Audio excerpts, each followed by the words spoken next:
but it's still our run. We are one with the world. We can make a brighter tomorrow. Together make a change. It's our life. We can't step back from what we know is right. So let's shine our light.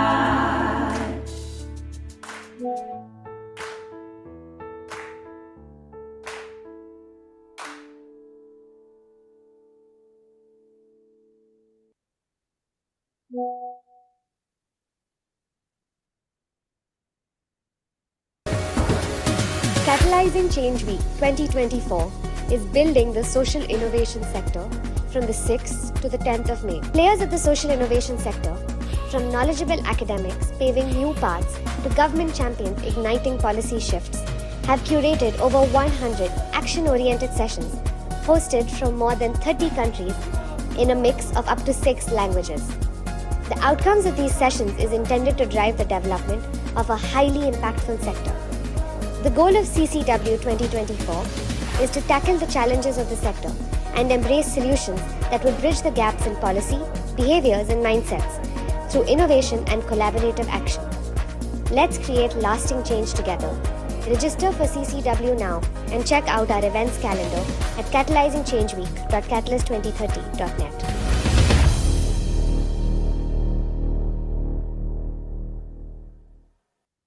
Hi everyone, good morning, good afternoon.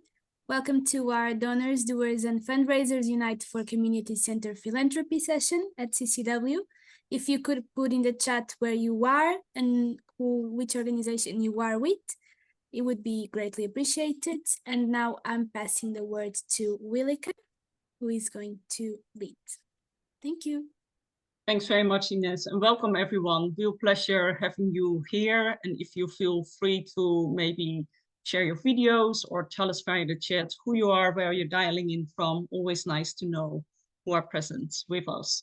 So today's session is about donors, doers and fundraisers uniting for a community-centric philanthropy. And this session has been organized by collaboration between different global networking organizations. One of them is WINCS, the Global Network of Philanthropy, and represented today by Samira Mira. The other one is, of course, Catalyst 2030, that you all know, the Global Network of Social Innovators, represented today by Matt. And my name is Willeke van Rijn, CEO of the Resource Alliance, and we are a global community of fundraisers and campaigners towards the social impact sector. And maybe already to address why are we doing this together, because we strongly believe that together we are stronger, but also we can create bigger impact, especially by bringing the different stakeholders together. Why this topic about community-centric philanthropy? I think if you look at the outside world, we are in the midst of a public crisis, and that requires transformation. You know, continuing what we are doing at the moment is not good enough. Doing it alone is not good enough. We have to collaborate together. We have to bring different stakeholders together. We have to unite to create movement and really create a change that is so drastically needed at the moment. And that's one of the reasons why WINCS and Catalyst 2030 and Resource Alliance started working together as well, especially around the topic of shifting the funding paradigm and shift the power. But also to really address there, whose voice is at the center? Where do we start? And whose voice are we really listening to? And even while we're talking here about social innovators, about philanthropists and about fundraisers, in the end, it's not about us. It's really about the programmatic work that we are focusing upon, and that shifting of the power, shifting of what should be at the starting point is really important. And that's really what we want to highlight today. Today will not be a discussion about transformation, shift the power, about systems change. Instead of discussing about it, which is something that we feel has happened for so many times already, we really want to showcase some best practices and actions. And we will showcase that with examples from Co-Impact. We will showcase it from a fundraiser's point of view, you know, that interesting linking pin between the programmatic work and between the funder and the donor perspectives, and really highlighting what it element is, and that will be done via an example around the HMN Foundation. But also we really want to share some principles around community-centric philanthropy that might be very useful for you. And of course, we would love to hear your best practices and ideas and solutions that you're bringing. So instead of the discussion, it's all about best practices, action and solutions. And I think we definitely want to do that to kind of shift the debate from how do you shift, if we're talking about shift the power, towards the question, why did you not shift yet? Because if we really want to create that transformation, systems change, that's really what is required at the moment. We have a jam-packed session for you, but before we get started, I would like to ask you to give us your input about certain questions that we have asked for you, and see how you think this refers to very recent assessment tool that Catalyst 2030 has shared amongst their members around systems change. So maybe we can have a look at the Mentimeter, and then after that, after the questions, I would love to hand over to Naila Farouki, board member of Wings and the Resource Alliance, who's going to moderate this session further for you. But let's have a look at the Mentimeter first.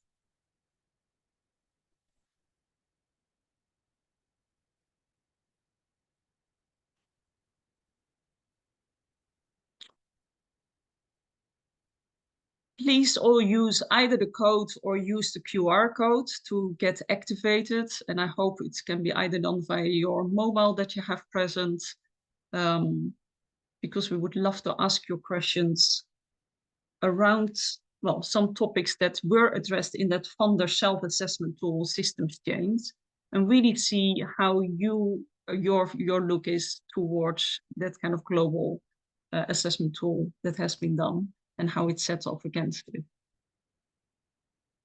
And let us know in the chat if you have any questions or any challenges opening it. And of course, if there are any challenges there and you can't open it, the chat is always available to mention it there as well. Ines, shall we go to question number 1?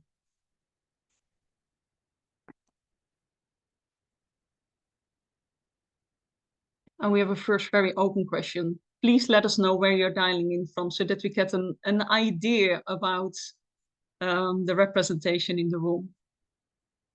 It's nice to see Spain. I'm dialing in from London, and today is probably the only day in the year that it is warmer in London than in Spain, is what they told me. French Alps, New Delhi, Amsterdam, Lebanon, Paraguay. Oh, we've got a nice spread across the globe. Ghana, Kenya, Tennessee. There's another one I can't read. More coming up. The UK. Boston. Ah, I need sharper glasses. Thanks very much. Maybe the next question is really diving into the session. So seeing the representation that we have in the room, we really will get a worldview on this. So according to you, what do you think, what is the percentage of funders that incorporate the perspective of communities affected by the problem? And we asked, or I have to say, Catalyst 2030 asked this question while doing the funder self-assessment tool, systems change.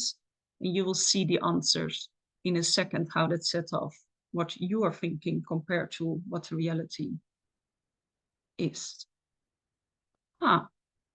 It's kind of nice to see the outliners from really a low percentage to quite a high percentage by somebody. Let's give you a couple of more seconds to maybe fill it in. Shall we have a look at the answer, Ines?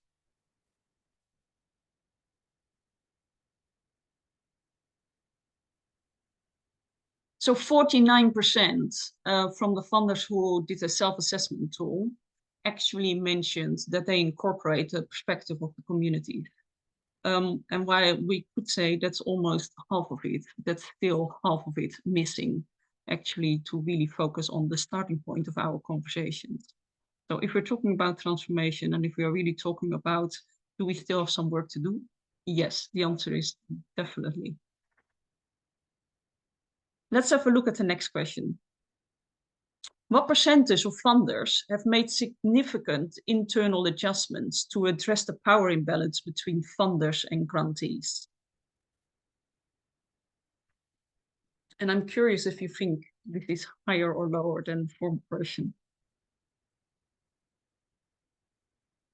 There's some positive thinkers out there with a higher percentages that are mentioned. Yeah, I think most of them are really there already. Definitely a lower percentage here. Shall we look at the answer, Ines? So yeah, that is 37% at the moment. So just to highlight, you know, when we're talking about shift the power, shifting the funding paradigm, if we're talking about systems change, we are talking a lot about it, but are we really shifting it into action? And that's something that we really want to address today, to showcase as well how you can shift it in action and some principles that might be perhaps very interesting for your organization to work with as well. I think we have one final question, right, Ines? Yeah, so according to you, what do you see as the key barrier to change? And we would love to hear your thoughts and input there so that we can incorporate that in our conversations and translate it into actions as well to overcome those hurdles. Any thoughts and inputs from your end?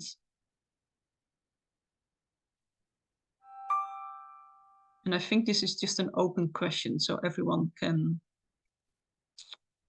answer it. I'm not sure, Ines, if you can see anything here. I see not any attendees. Ah, there, we get them in. Unconscious biases on what local partners are and their capacities. Resistance to changing old ways of working. Interesting, because always the topic innovation is a very favorable topic, but are we really willing to shift it into action? Resistance to the unfamiliar, other priorities and the day-to-day momentum. Yeah, are you allowing yourself time to adapt and to change? Bureaucracy, resistance to change. That resistance to change is a big one coming through. Habits, lack of awareness, not centering proximity experience and relying on other funders. Unwillingness to give up power. That's a very important one. I think shifting the power is all about who holds the power and are you willing to give it up? And also the question is, do we need power? You know, can't we create an equal ecosystem where we have beautiful conversations with each other, where power actually doesn't play a role? And outdated perceptions of partners. Thanks very much for your information. It's really interesting to see this. Fear of losing control. I think that is a very honest question and topic addressed by somebody, because yeah, I think losing or letting get rid of power, there is something about that fear of losing control. So definitely important there. Right. Thanks very much for your input and for the information shared. I would love to hand over to Naila Farouqui, who will start a conversation and showcase some best practices and principles shared about this important topic, how to shift the power and really focus on community-centric philanthropy. Over to you, Naila. Thank you, Vilika. Hi, everyone. So I'm Naila Farouqui. I'm the CEO of the Arab Foundations Forum, which is a network of Arab donors, foundations, funders, and other philanthropy actors that work across the Arab region. I'm also a board member at Resource Alliance and at Wings. And my organization is a member of Catalyst 2030. So it's all big family. And it's really a pleasure to be here today and to kind of, to moderate this conversation, this very interesting conversation. That is really very top of mind, I think, for all of us. I mean, I think, we'd be kidding ourselves if we didn't admit and acknowledge that there really does seem to be sort of this seismic shift globally that is underfoot. And as much as a lot of it is very challenging, I think it also presents an opportunity for us to take stock of our ecosystem and to consider where we stand on the kind of shifting of power dynamics and relationships between funders and fundraisers, and also between various partners throughout the sector and different sectors, actually, the interconnectedness across sectors globally. And I think it's really an important time for us to be looking at how are we going to reimagine the systems that we have relied on for so long. A lot of these systems have been failing us. you know, and a lot of them have been driven by powers that aren't necessarily speaking to the benefit of a global majority. And I think that we have an opportunity in that kind of vacuum to look at how can we reimagine these institutions and these systems. And obviously, from my vantage point, you know, overseeing a network that represents the Arab region, and given kind of the geopolitical horror and crisis that we're in the middle of as we speak right now, the ongoing genocide in Gaza, I'm of course very focused, not only from a personal perspective. I am half Palestinian, with family in Gaza and family in the West Bank. So not only from a personal perspective, but also from a professional perspective. And I'm of course very focused on what will this look like down the line? What does this look like after the war? You know, what will it look like in terms of philanthropy? How does philanthropy support a situation like this? And, you know, it may seem like a much more kind of crisis-focused sort of humanitarian question, but it really isn't. It is a much larger question for the sector, and it very much plays into what that dynamic looks like between funder and fundraiser.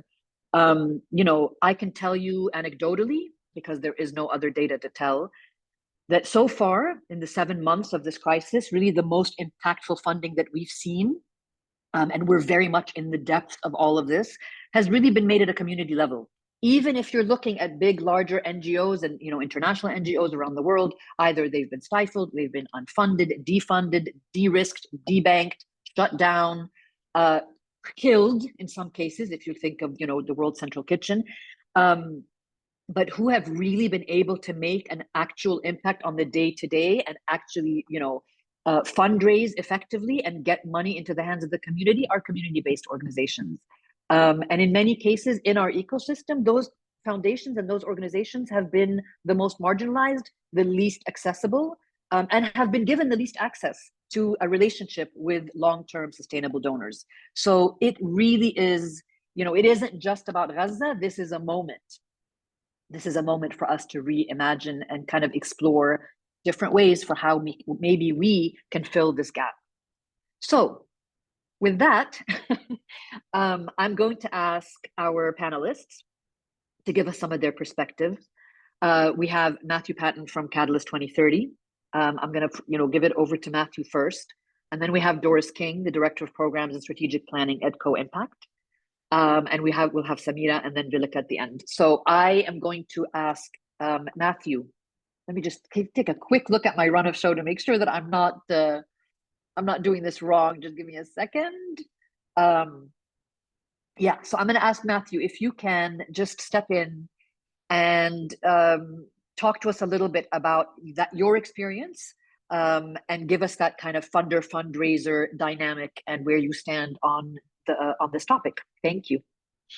Thanks, Naila, and great to see everybody here. Welcome to the session. So my name is Matthew Patton, and I'm the Enabling Environment Facilitator at Catalyst 2030. But actually, really, I'm a fundraiser at heart, and I've been fundraising for quite a few years, let's say, 20 plus years.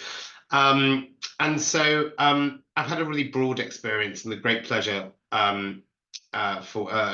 to raise significant resources for a broad range of organizations around the globe. I had a little bit of a personal crisis a few years ago, in that I realized that I was, you know, resourcing organizations, you know, with millions of dollars, pounds, euros, but actually the issues, the trajectory of the issues I was fundraising for continued to escalate, whether they be humanitarian, environmental, a little bit of in the arts world, and also health. And so I wanted to be in a role that really was led by community, and really that was led by the voice of those whom many of us here serve. And I think the reflection on that was that for many years as a fundraiser, we often have various forces upon us. And I know lots of people are very uncomfortable with the word fundraiser. I'm not. I'm very open about it. And, you know, fundraising is the lifeblood of many of your organizations that are in this room. And, you know, mobilizing resources for organizations is really what catalyzes impact. And Nyla, as you were just talking about. And so I came to Catalyst with this kind of shifted personal dynamic. And I was meant to be joined today by one of our funders from the H&M Foundation, whom we've recently built an excellent partnership with, which I want to share a few thoughts with you today. Sadly, my contact texted me a couple of hours ago to say she's come down with the flu and can barely speak. So I'm afraid you've just got me for a couple of minutes. But I just wanted to share, we started building a relationship with the H&M Foundation about 18 months ago. And I knew from the perspective of Catalyst 2030, and we're member-led, by the way, that the biggest area for us to really catalyze impact was investment in our ability to bring people together to collaborate. And that's an essential component of collaborative systems change, so that we are bringing people together to scale their impact. But we needed investment in capacity building to build our capacity to host and to enable collaborations. So how did that land with the H&M Foundation? Luckily, they were already a member of Catalyst 2030 and had done some brilliant work within our donor learning group. They shifted their strategy as a result of being part of that peer learning community to be more systems orientated in their giving. And so they truly were beginning to embrace a systems mindset, because Catalyst 2030 is about community voice, it's about proximate leaders, and it's about systems change. But they still had a very strategic focus on climate solutions, and climate solutions that would benefit the textile industry. So there was a significant challenge there at the outset. So how did we make that? How did we make that alignment? Because investment in just our ability to develop capacity to do more collaborations just wouldn't fit for them, and they were very honest and transparent about that very early on in the relationship.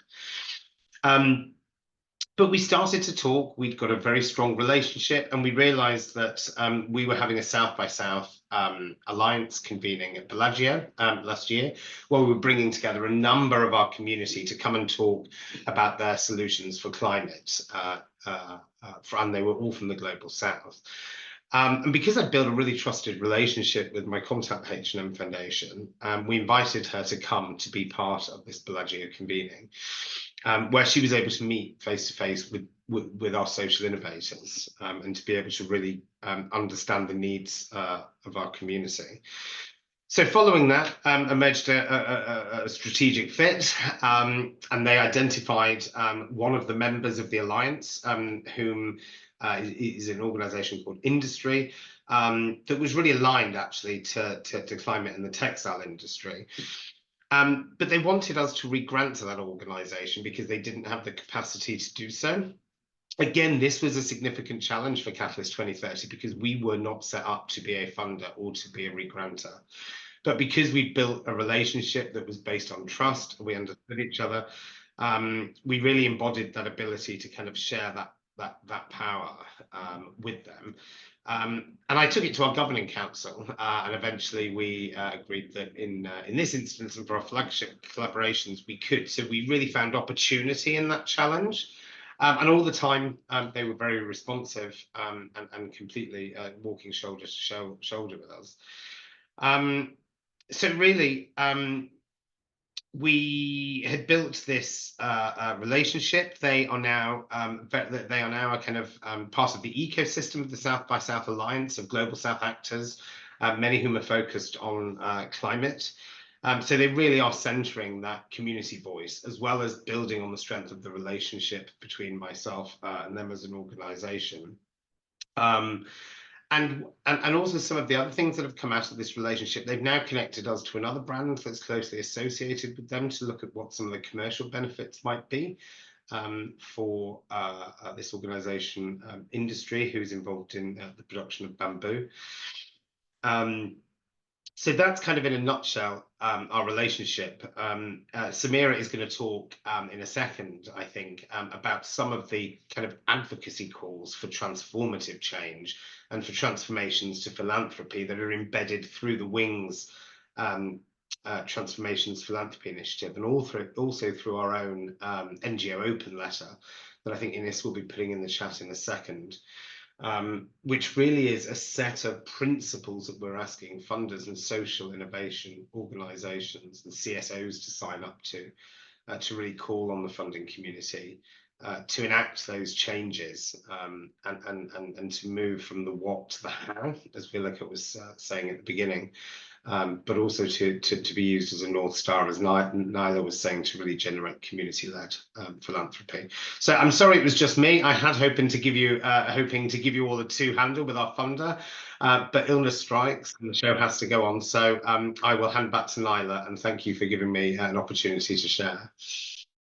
Thank you so much, Matt. That was really great. And I think one of the things that you kind of, maybe unintentionally highlight in this anecdote about this relationship is the agility of this sector, right? So you may not have been set up in a certain way, but given an opportunity, you're able to kind of pivot really quickly and be able to take advantage of an opportunity without having to go through a ton of red tape. I mean, I'm sure there's a little bit of red tape, but enough that you can be flexible where you can take advantage of an opportunity quickly. So thank you so much for that. And you did great, by the way. This ping pong where you were talking to yourself was excellent. We were worried at the beginning in the prep session that Matthew wouldn't be able to do this by himself without his H&M counterpart, but very well done. Thank you. So I'm going to now just turn it over to Doris at Co-Impact, and to ask you, Doris, if you can just tell us a little bit more about the approach from Co-Impact's perspective. What is it that you guys do differently, and why is that valuable? Where do you find is kind of like the key value in the way that you guys approach this relationship? Thank you. Thank you so much, Nyla, and lovely to meet everyone here in this virtual room, and thank you, Matthew, for setting us up for this discussion as well. So I think a lot of the themes that Matthew touched upon, right, like collaboration, systems change, and supporting proximate leaders, also is reflected through our work at Co-Impact and the approach that we try to take. So what I'm going to do is just explain a little bit about who Co-Impact is first, for those who don't know us so well. Highlight a couple of points about what we think is maybe a bit different about our approach, and then also share with you some of the early signs that we're seeing of why we think, given our hypothesis, why we've done this way, that we think we might be, getting a value add from the approach that we're taking. So for those who don't know us, Co-Impact is a global philanthropic collaborative fund. And we seek to support proximate leaders and organizations to advance just and inclusive systems change, because we think by supporting partners to work with systems, that allows them to get greater leverage in terms of scale, so scale of impact, how many people we can reach. And also we think it enables more sustained, enduring change to last for the long run. I mean, we know philanthropy isn't going to be around forever. And as much as we love our organization grantee partners who work closely on the ground, we also think they do also have other things that they will eventually need to move on to tackle. And really the system as owned by government or as owned by markets or communities will be best served to be the ones who can hold this and ensure that the impact and the improvements are there for the population in the long run. So our work spans across Africa, Asia, and Latin America. And since our launch in 2017, we're now supporting close to 100 initiatives now across our two funds. One of which is very much around the systems change concept. And the second one, called the Gender Fund, is taking that systems change approach, but really tackling the issue of how do we advance gender equality and women leadership in the world that we live in. So what's different then a bit about our approach that I think might be worth highlighting? So given we want to support systems change efforts, what our CEO found in her 2-year learning tour before launching Co-Impact was systems change, social change leaders often find that their dreams are big, but funding doesn't meet them at that need. You get 1 year, 2-year funding, and that doesn't allow you to dream for 5 to 10 years. all you do is spend your time answering to funders. And really what you need is to focus on the change that needs to happen out there. So what we ground our core grant making in is making long-term flexible funding to support these systems change leaders to dream big, so 5 to 10 years, to be able to, start to shift the needle with how systems can start to work better. So our grant terms are 5 years, and these big, what we call anchor grants, and they are preceded by a 1 year, what we've heard other funders called a year zero. We call it a design phase, which is really a strategizing year for our program partners to take that big dream and then really have the space, time, and resources to think about, look, how do I sharpen my strategy to get there? What are the outcomes I really want to see if it's successful in 5 years' time? What would be different about the people's lives that we seek to serve? What's different about the way the system is working? And actually, very importantly to us as well, is how are our partners thinking about themselves as a stronger organization at the end of our 5 years journey with them? So that's the long-term part. In terms of flexible, what I want to share is some people think of flexible as Gen Ops kind of funding. We can't actually provide that. So, and, just to be clear, that's not what we do. We still do project funding.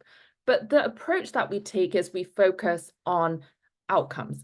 Again, I know sometimes that sounds scary because outcomes ends up with metrics, and then it ends up with lots and lots of measurements that you're like, where's it going? It's probably just going into my funder's inbox and they never look at it.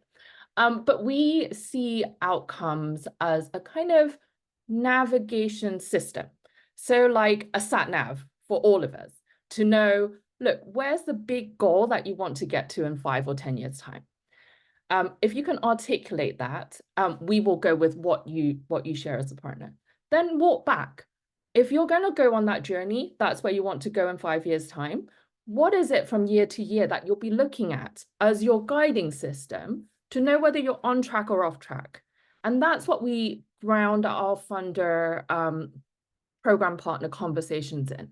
We look at the sat nav system with you, and if things are not going the right way, it's not that we pull our funding. That's not what we do. And actually, it takes some time to build that trust. Having worked with my partners, some of my longest partners now for almost 5 years, looking back at it, I can say it takes a couple of years to get to the point where you're like, oh, we can really feel that trust that we know this is not what you mean. It means a conversation that we can talk about what's really worked and what's not worked. And then how do we take that conversation from there where it's not worked? And I really need to pivot. And so I know we've got a lot to prove as funders that we are true to our word, that this is how we want to work, but this is really how we want to aspire to be. And then what this gives in terms of flexibility is flexibility in the pathway that our program partners want to take, the strategy they want to take in terms of how to get to their long-term goals. So that's around how our approach works in a couple of areas where we think, it might be worth highlighting. And then what are we seeing as the value add then so far of doing this in this way? So our hypothesis was, at the very start, that if we support with long-term funding in a flexible way, partners to do systems change, together we'll get greater impact and more sustained impact in the world. It opens that door for the learning mindset that we hope to be a partner with our program partners, with the organizations on what are we all learning in this field. I mean, I think, as no need to preach to the audience that everyone knows systems change is complex, right? So how can we open that space for communal learning rather than have to shut down because we're all scared about losing control? And finally, what we have heard from our program partners via our CEP survey, so Centre of Effective Philanthropy survey that we do around once every 2 years, is that they've appreciated the approach and dedication we give them to systems change, giving the time for the strategic planning, allowing for organizational strengthening support to be very squarely built into their plans and their funding proposals to us, And then also not so relevant exactly to what we're doing now, but we've also started off the back of one of our last sets of CEP surveys over the past 2 years, really growing our regional presence as well to meet our leaders where they are, to ground our own team in the local context as well. So that's what's been coming up. With that, maybe, do I have 2 minutes to share a little bit of a highlight on the portfolio, or I'm also happy to wrap here if we need to move on that? I'll give you 1 minute. Okay. So in terms of what we're seeing in our early portfolio, our reach, we know, is not everything, but if you can't reach the people, then you definitely can't be having an impact on their lives. Our foundational fund portfolio is already reaching conservatively 10.5 million people via the systems that our partners are working with, and are projected to reach 79 million people. So I think we're seeing early signs of, you know, is this going to be a way to help get greater scale? We think it's on a good pathway. And we're seeing across our early sets of partners as well, that changes in the systems, that system level is really leading to concrete improvements in the outcomes and health outcomes, in reduction in infant mortality, in better job opportunities for the youth. So that part of the thesis, the hypothesis, we think holds as well, that our partners working with systems is really leading to concrete changes on ground for the people. So still early days, and we look forward to sharing back more when we progress with our portfolios and our learnings. So thank you, Nyla. Amazing, Doris. Thank you so much. And I think also, you know, one of the things that you're kind of highlighting is, you know, we've all had various different experiences with different types of funders and different kinds of partnerships. And I think it's nice to see at least a very concerted attempt by a funder to really work as a partner and not just say we're partners and then actually just have that very kind of restrictive and prohibitive relationship, which tends to be really, in some cases, it can be very intimidating. You know, I mean, I've worked with funders where you're too afraid to say the situation has changed and there is no way I can deliver on what we agreed to 3 years ago. You know, especially if you're in a region where, you know, it's a crisis a day, and so you have all these kind of like, you know, non-static situations where things change daily.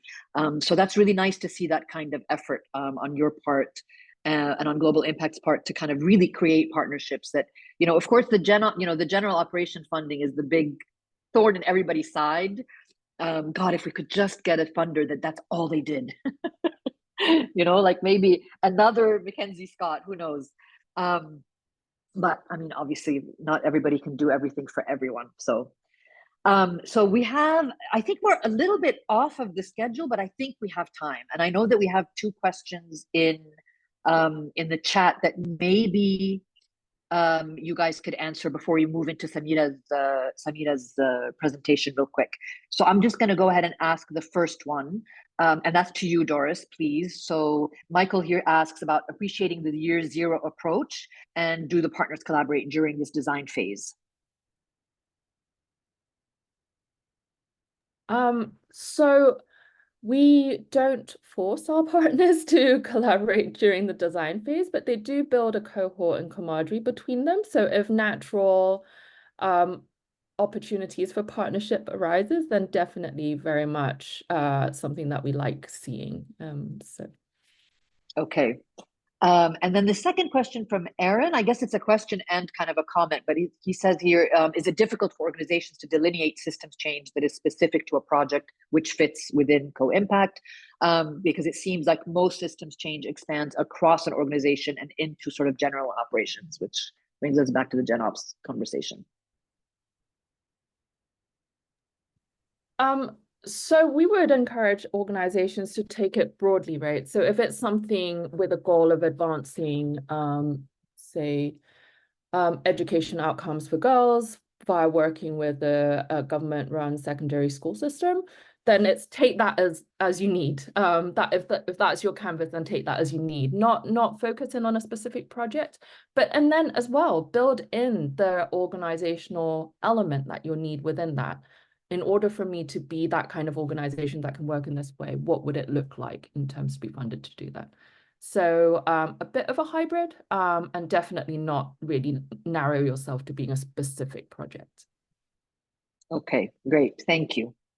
All right, Samira, over to you.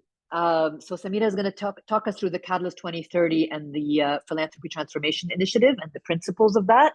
And I will hand the floor over to you. Go for it.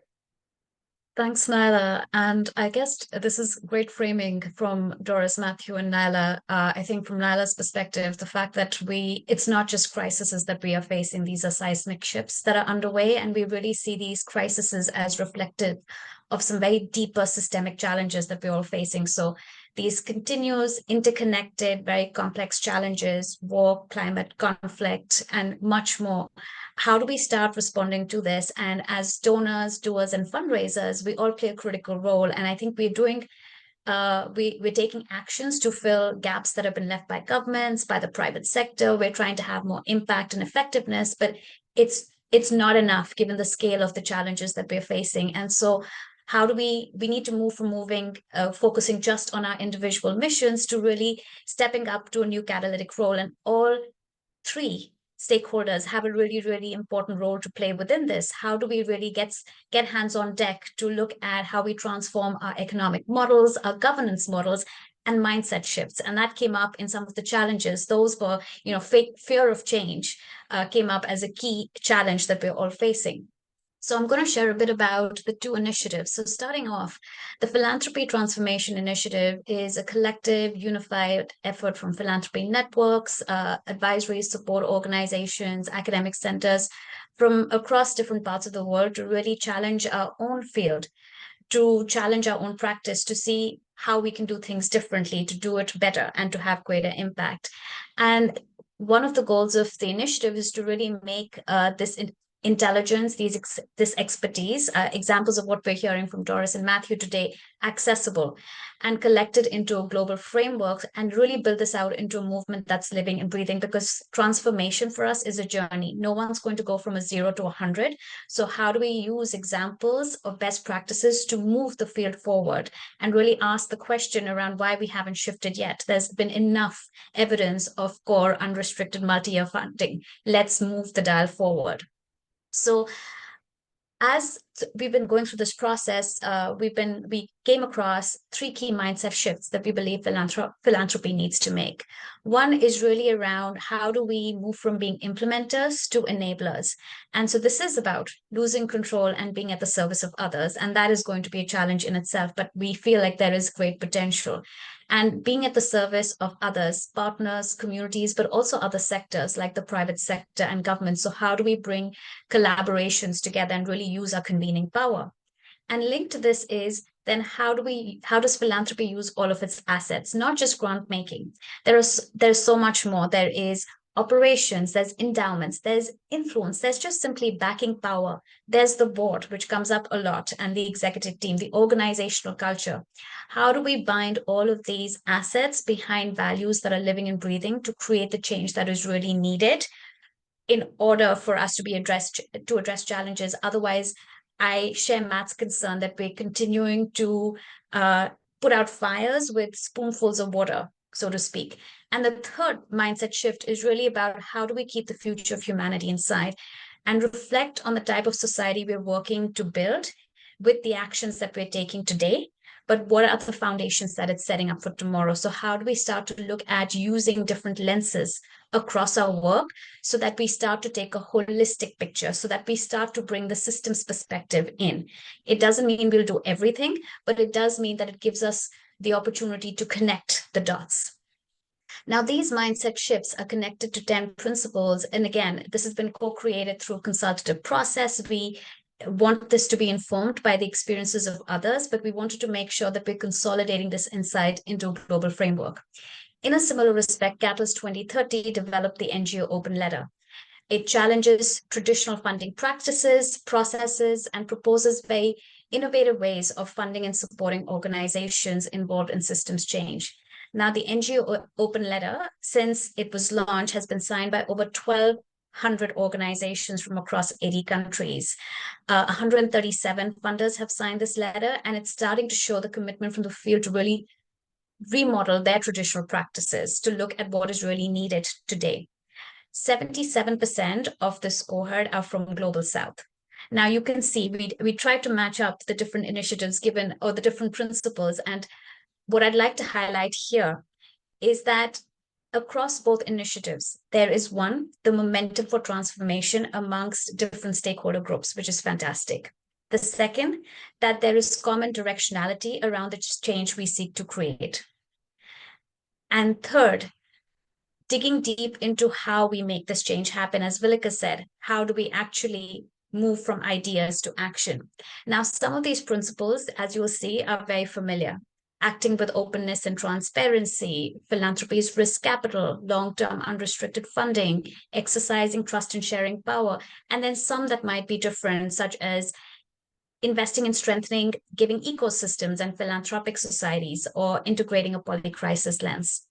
So the question here we really wanted to put was, how do we turn these ideas and principles into action? What role can donors, doers, and fundraisers play in making this shift happen? And we believe that the different actors can play a significant role in promoting the transformation agenda and really work together collaboratively and collectively to create change in the sector. For us as Catalyst 2030, Resource Alliance, and Wings, we're partnering on aligning what we mean by transformation at a field level, and how do we bring different constituencies together to really build a joint narrative and joint action on transformation, underscored by a set of principles that can be our guiding light and North Star as we're talking about it. So with these examples that have been presented today, you can see that fundraisers can play a crucial role in really transforming the relationship between doers and donors. If I had to sum up maybe ways or a framework to explain this, maybe I'll use the scaling up, scaling out, and scaling deep approach.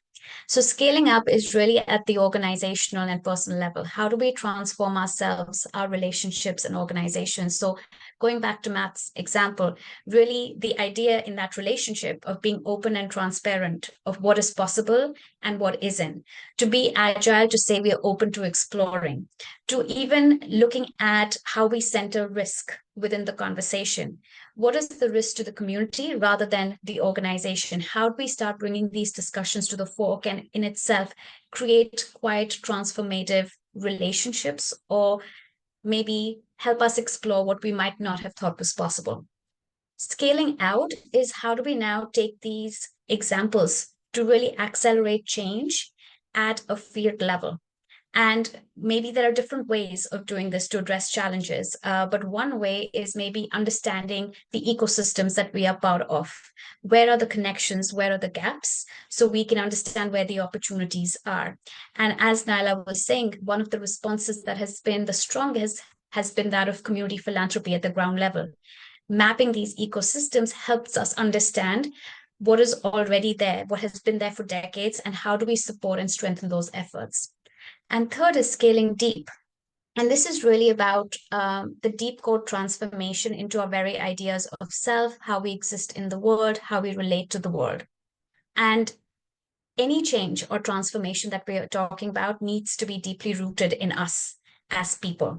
So understanding our own power and privilege. And if we really want to take this to the next level, how do we invest in transformative learning, in storytelling, in talking about failures, in terms of coming together as communities of practice to talk about how we can overcome some of these challenges that we're facing. So we need more stories, we need more resources, we need more experience of what you are doing differently and tools so we can build this transformation movement out together.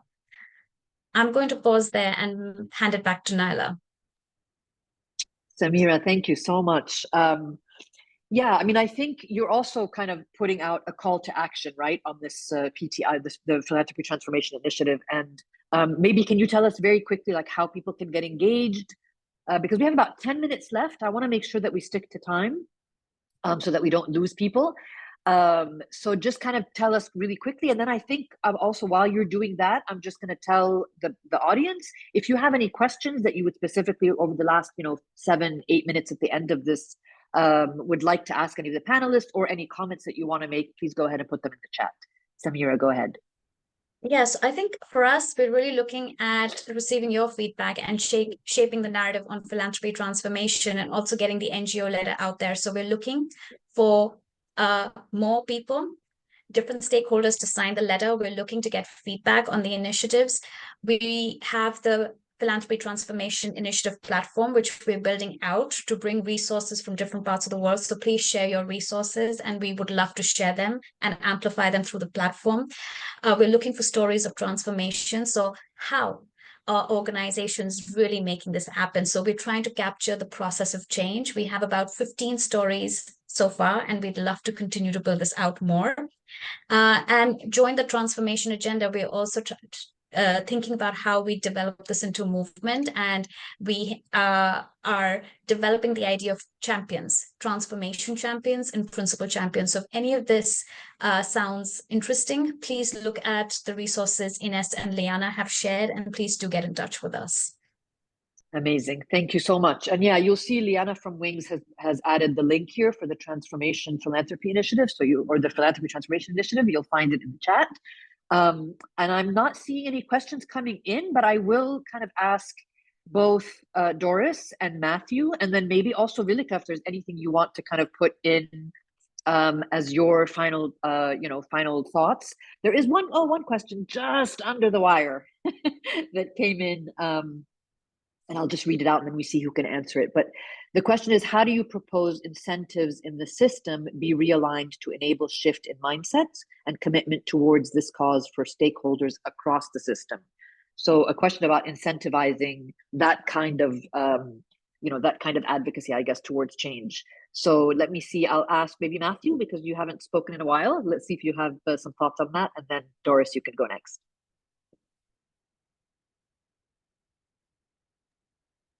I think for us, and one of the reasons that the three of us have come together with Wings, Resource Alliance, and Catalyst 2030, and one of the things that we want to do is to really shift the narrative and to tell stories of impact. So actually, what does it really mean to center the voice of the community, to be able to be responsive and reflective on that, and to change and shift your own power dynamic as a funder? And then to tell the story of the impact, right? So what can happen if you do center that voice? And we think at the center of all of this, for many organizations, not all, of course, because not all are so well resourced, but many community CSOs or social innovators do have fundraisers, and the fundraiser is the face of the organization. You are the conduit between your board and your trustees and the community you serve. And so if there are people here that any of what we've said today resonates with, we want to hear from you. We want to hear your stories of impact. I gave mine. Mine's a very small microcosm of the brilliance that happens every day with fundraisers. So we want people to join and help to develop this ecosystem now. So please get in touch with us, and we want to be able to spotlight and profile your initiatives too. Great, thank you. Doris, what about you? So I think shifting mindsets, having these role models and stories out there are really helpful. The building of a movement so it changes the norms is also probably helpful. And I wondered whether there's a dig into kind of what are other root causes as to preventing the shifts as well. Because sometimes maybe it's mindsets, sometimes maybe it's other things. So yeah, I think it's probably a multifaceted way to having to approach this together. Yeah, for sure.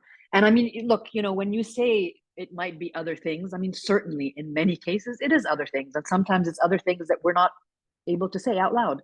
And I think one of the things that's important about these kind of collaborative conversations, and frankly, I mean, an hour to go through a transformation conversation is certainly not enough time.